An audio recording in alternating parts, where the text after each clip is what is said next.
Hi, this tutorial is a little off subject, but if I want a SOC system, I need some peripherals. For this tutorial, I chose the two SPI peripherals, a master and a slave. The CPU will configure them both. Then it will give a start command to the master. The master and the slave both will transmit their data to the other one, and at the end the CPU will read the master and the slave data that was received. SPI is a very simple protocol. It has 4 signals. The master generates the clock, the MOSI, master out, slave in, and the chip select. The slave receive the chip select goes down, and it transfer its data over the MISO, master in, slave out line, until on each clock, on each S clock that was delivered to it.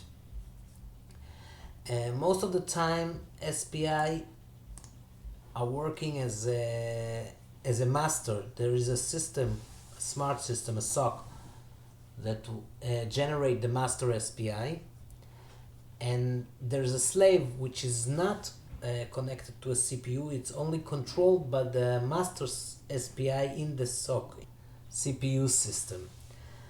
But sometimes this protocol can work in both ways. So let's go back to our Quatrus project and start building the SPI master for start. We'll start with a Verilog file, and I'll copy the SPI master into it. I'll save it. I'll make a new directory called RTL, which is a directory for Verilog files, and I'll save it under the model name SPI, master SPI. Now let's look at it for a minute. In this model we get the FPGA clock and reset. We get the parameters, the clock divider, the data in, the start, we read the busy and the data out, and of course we had the 4 signal of the SPI, S clock, MOSI, MISO, and chip select. In the SPI we have to generate a clock. We just divide the FPGA clock to get a slower clock, and we point out the posage when the clock is low and the counter reaches its end. That's a posage, and the negage when the clock is high and the counter reaches its end. Now we need a bit counter to count how many bits. We have 32 bits in this SPI, so we'll have 5 bits of counter, that every time we have a negage we'll count 1 more bit.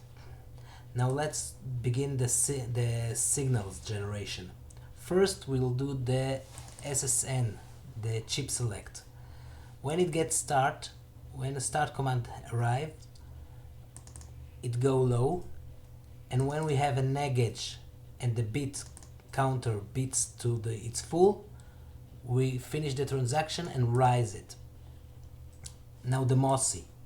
The MOSI gets the data in configured by the CPU when we have a start, and every negage we move this shift register 1 bit, so we will have the appropriate bit on the output. The MISO, every time we have a posage which we need to sample the MISO, we sample the MISO into this shift register and saves it, and in the end this MISO will come out as the data out. We will connect all signal generated into the pins. The S clock will get the SPI clock when the chip select is down. The MOSI will get the reg MOSI, highest bit, most significant bit. The chip select will get the chip select register. The busy will get the opposite of the chip select. When the chip select is low, the busy is high, which means we're working. And the data out will get the MISO register. This is the master. Now we need the slave. We'll open another Verilog file. We'll copy the slave.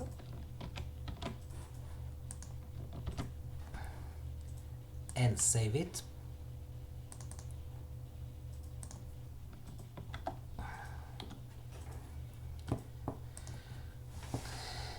The slave is very similar to the master, but we don't need to divide the clock. We get the clock from the master, but we still need the pause edge signal and the neg edge signal. Here we just make sure that when the clock is turned from low to high, it's a pause edge, and when the clock is turned from high to low, it's a neg edge.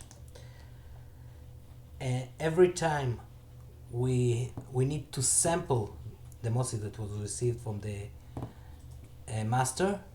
Every pause edge clock we sample it to a MOSI register, and we generate the MISO on every neg edge of the S clock like we did in the master. The output will be the MISO, which is the most significant bit of the MISO shift register. The busy is again not on the chip select, and the data out is again the MOSI register after it's finished reading.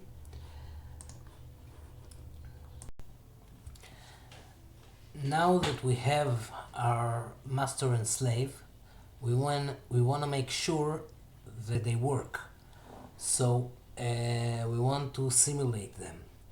For simulation, we now need a test bench. So we'll open another Verilog file, and I'll copy the test bench.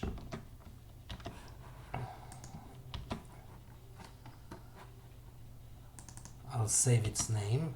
Now, since it's not a Verilog name, I will not save it in RTL like we did with the first two. I will just put it here.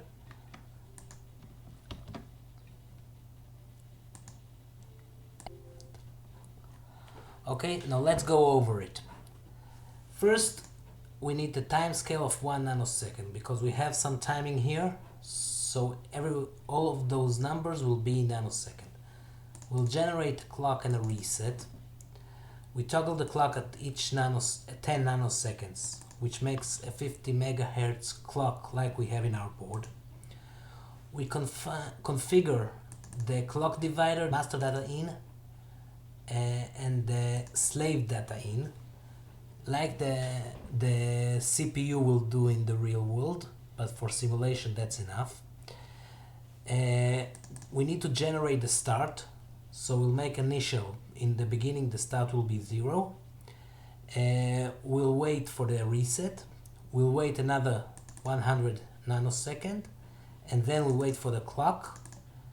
We raise the start, wait for another clock, and reduce the start. This will give us one cycle of the start is high. Now we put in the master and the slave. We need the parameters. We have the clock and the reset for each one of them. We have the clock and the start for the master data in, the master busy, and the master data out. And for the slave, we have the slave data in, the busy, and the slave data out.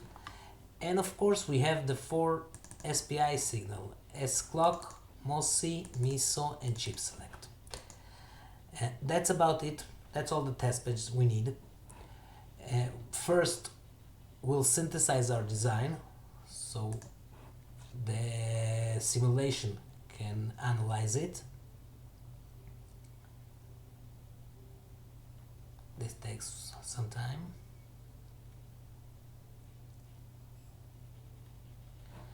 Okay, and now we will generate the simulation. We'll open assignment setting, go to simulation, define our simulation program, which is model simultera. Then we'll connect the test bench. We'll go to new, we'll go to our, and here we have our test bench. I'll save the name because it needs the name. I'll put it here. I'll add it. Okay, and now we're ready to simulate. Go to Tools, Run Simulation Tools, Run Simulation. And here we have the simulation. But in this case, we gave it only the test bench. We didn't give the master and the slave. So we have to go and compile them. SPI module RTL master and slave, and compile them. Done. We'll simulate again. Now we have them.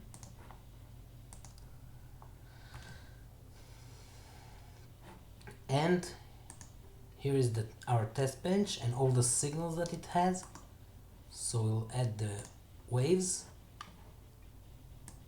We'll fix the time and we'll launch the simulation. This was very quick because this is a very small design. Now, as you can see,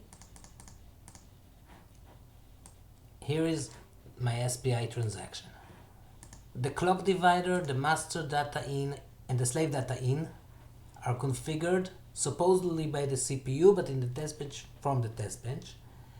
And the start rises when needed. Now the transaction, you see here the transaction itself, the S clock, the MOSI from the master to the slave, the MISO from the slave to the master, and the chip select. And now we see the busy. The CPU will read this bit, so it will know when the transaction has ended. And at the end of the transaction, we see that the master data out is what we configured in the slave data in. 89876543, and the slave data out is what we configured in the master's data in. 81234563. So our SPI models are working. Before we move on to the system, let's look at the register we need for this system. We need a set of registers for the master and the slave, and we need 5 registers for the master, which is start, busy, data in, data out, and clock divide. We need 3 of those registers in the slave, so we can use the same file and not work twice. We can see that the start is a trigger register. Once written to, it generates 1 pulse, 1 cycle, and that's it. The data in and the clock divider are read-write register, which means we can write to them and we can read back the data that we wrote, and they generate a value for the system. The read-only registers are a register that actually the system is generating, and we can just read it. We cannot write here. We also can assign the relative address in the register file, which are the same for the master and the slave.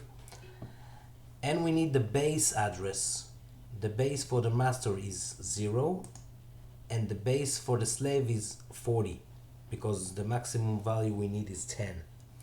So we have here the full register space of this system, and we can see that we just have 10 register at all. In many places we have a script that will take this Excel file and make a register file, a Verilog register file from it. In our case, for only 5 registers, I will do this in our next tutorial.